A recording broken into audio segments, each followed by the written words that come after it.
వెంకీ రెసిడెన్సీలో ఈరోజు మధ్యాహ్నం మా అబ్బాయి మ్యారేజ్ సందర్భంగా రిసెప్షన్ పెట్టాం. ఫుడ్ ఐటమ్స్ అన్నీ కూడా చాలా బాగున్నాయి.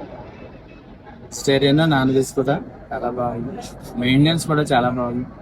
ఇక్కడ ఉన్నటువంటి సర్వీస్ స్టాఫ్ అందరూ కూడా మంచి వర్క్ చేశారు, చాలా కోఆపరేటివ్ గా ఉన్నారు. ఏదైనా నాకు ఇష్టం అయితే వెంకీ ప్రిఫర్ చేస్తారని నేను కోరుకుంటున్నాను.